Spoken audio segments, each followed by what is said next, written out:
In this problem, we are asked to find the solutions to the equation sine of x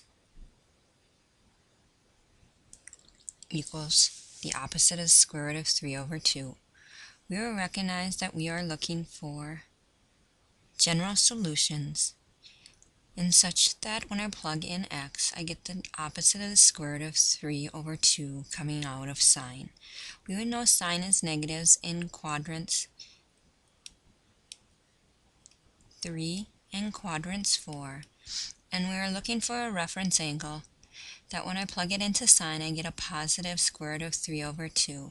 Therefore, we would recognize that the sine of 60 degrees, or the sine of pi over 3,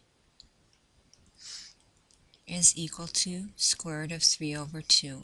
Therefore, our quadrant 3 angle would be given by 4 pi over 3, and our quadrant 4 angle would be given by 5 pi over 3.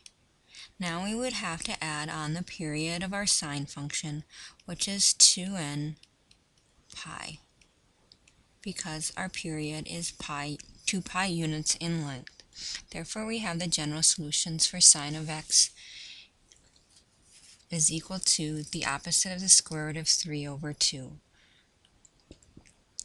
In our next problem, we are asked to find the solutions to tangent theta is equal to the square root of 3. Again, we are looking for places where tangent is positive and it leads to a value of the square root of 3. We know that therefore we will be looking for a quadrant 1 and quadrant 3 angle.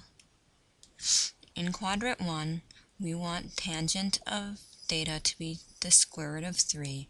Tangent of theta is the sine of theta over the cosine of theta. Therefore, we're looking for the following ratio, because when I invert and multiply, I will get the square root of 3. We know that the sine of theta equals the square root of 3 over 2 when theta is equal to pi over 3, likewise for cosine.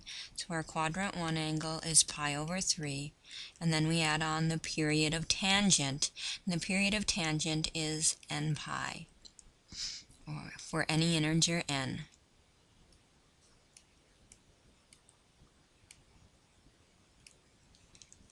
Our quadrant 3 angle, therefore, would be 4 pi over 3, adding on the period of pi for any integer n, we would get the two general solutions for our equation. What you will notice is if I start with n equal to 0 in the first equation, I'm going to get pi over 3. When n is equal to 1, I am going to get pi over 3 plus pi,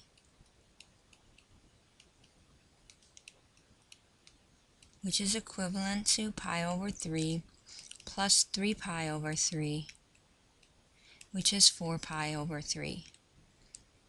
This means that these two equations can be condensed into a single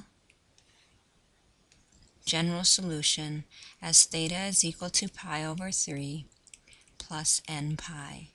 We will notice that because at my angle of pi over 3, when I add pi units, I'm going to go into quadrant 3.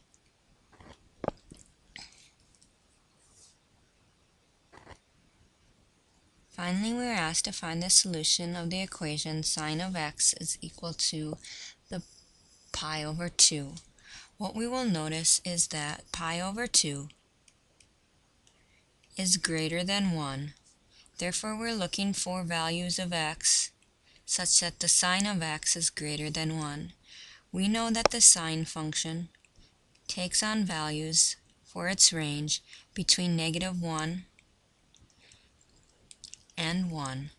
Therefore, the sine of x cannot be greater than 1. Therefore, this one has no solution.